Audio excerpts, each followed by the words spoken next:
Hi everyone, welcome to Eduretics, where we make your high school life simple. So in this video, we're going to start with the SAT Math Practice Series, and the topic that we've chosen is equivalent expressions. In this series, we'll be going in incremental difficulty. So the initial few parts would be the easy parts, then the next ones would be medium in difficulty, and then the hard parts. So how the series works is we'll be solving problems which fall into these categories, the easy, medium and difficult categories belonging to the topic equivalent expressions. So if you want to practice equivalent expressions, or if you've already done that, you can choose to skip the easy videos and go directly to the medium ones or the hard ones. But if you want to begin with equivalent expressions, this is going to be a very good point for you, where you watch the easy videos first, because here we'll be explaining the topics in more detail through the questions themselves. Okay, so beginning with the first question of the series. Okay. Which expression is equivalent to m raised power 4, q raised power 4, z negative 1, and then in the second bracket, m times q raised power 5, z cubed, where m, q and z are positive. A standard question which makes use of the laws of exponents. Okay, so let's look at both the parentheses and open them, write them in a spaced out manner. Always do this so that you don't get confused with the powers and the bases. Multiplied by m times q raised power 5 z cubed. According to the laws of exponents, we will club the like bases. Okay, so we're going to club the like bases m and m using the law which says a raised to the power b times c raised to the power b. A raised to the power b times a raised to the power c. This is equal to a raised to the power of b plus c.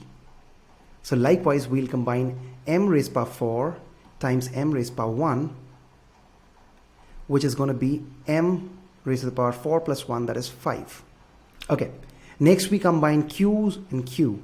Okay, so q raised to the power 4 times q raised to the power 5. Again the same rule, this one, q raised to the power 4 plus 5, which is 9. Then we do z raised to the power negative 1 times z raised to the power 3.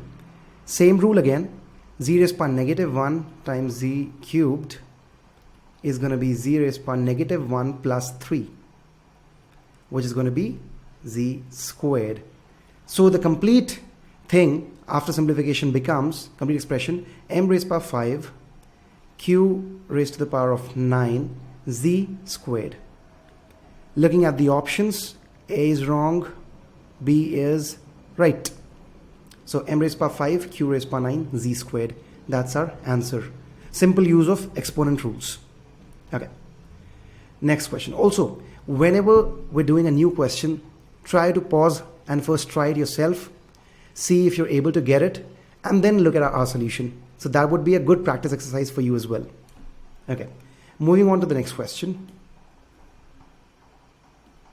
Which of the following is equivalent to the expression above? This here is our expression. Okay. This is a classic example of operating on algebraic expressions.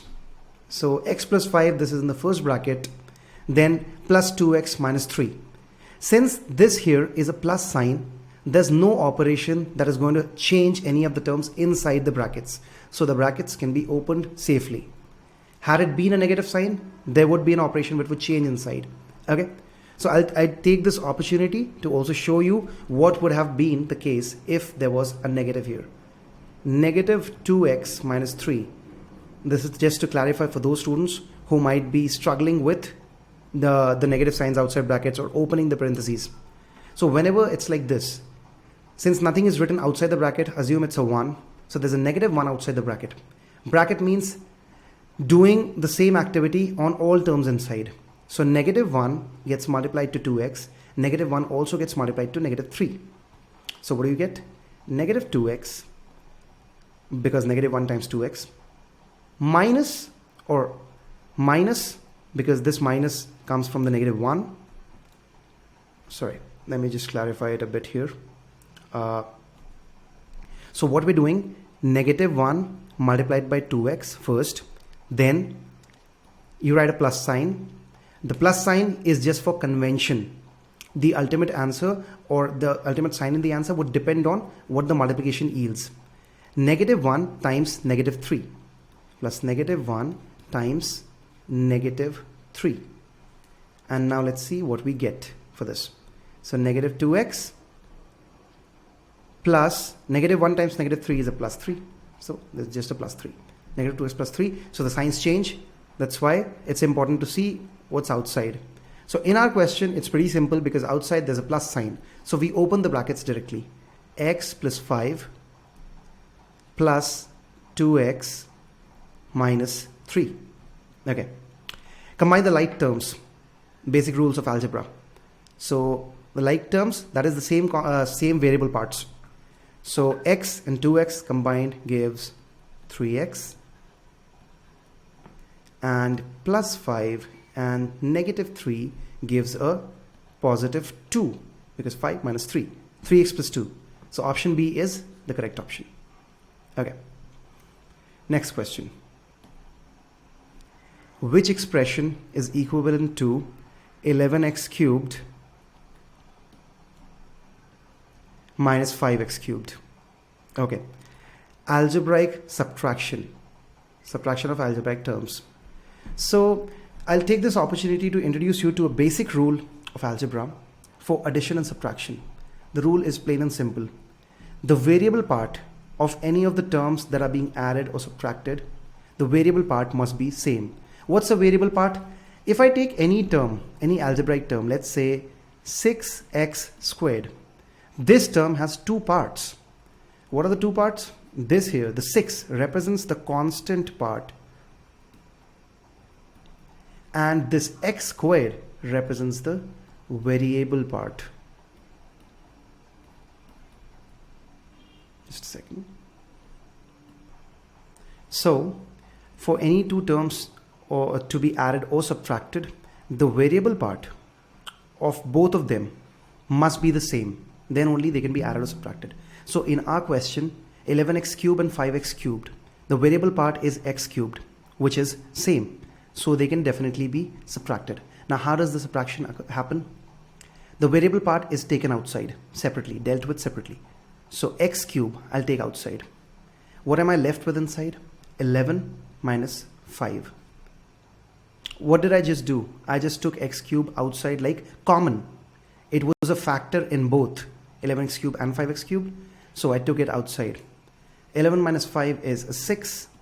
So 6x cubed. That's our answer. That is part B. So this is how addition and subtraction is done in algebraic expressions. Okay. Next question. Which of the following is equivalent to 3 times x plus 5 minus 6? Algebraic addition and subtraction, that is there, and there's also some part of multiplication.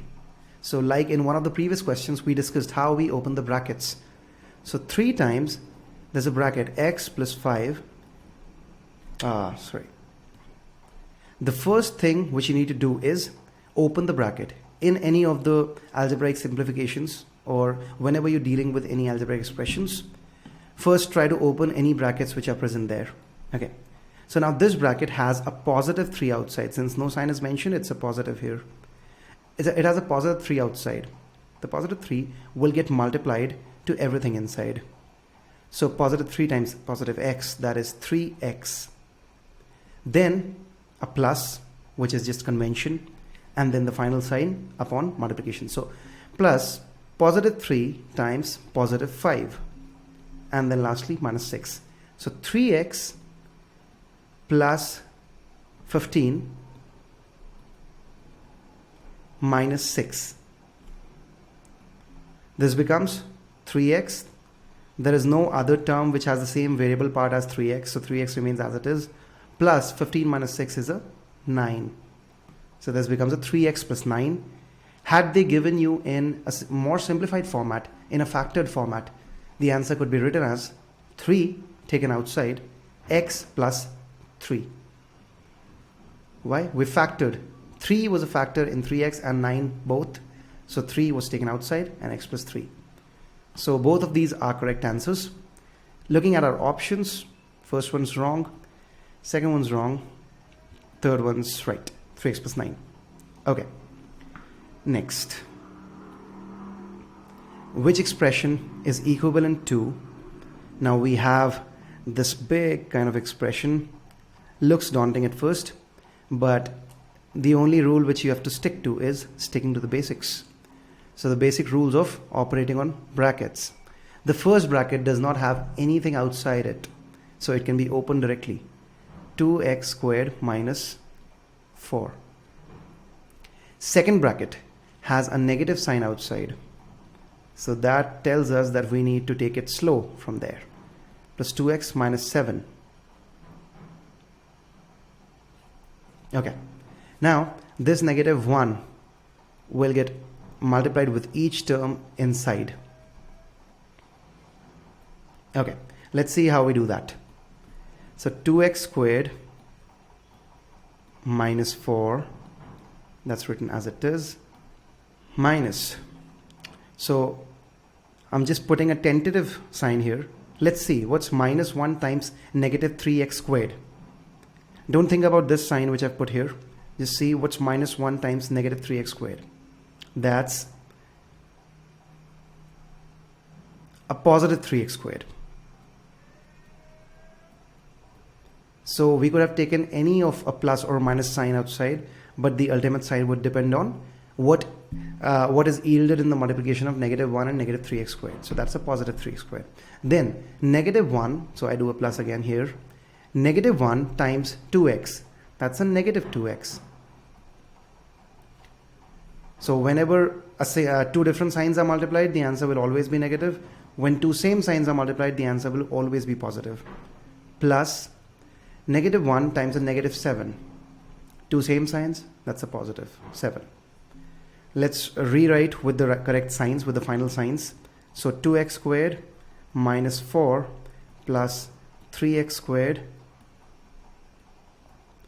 minus 2x plus 7.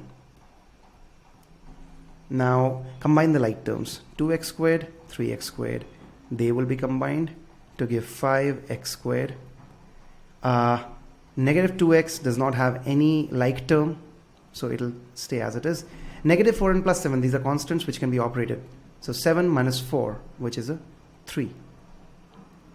5x squared minus 2x plus 3, right there, option A.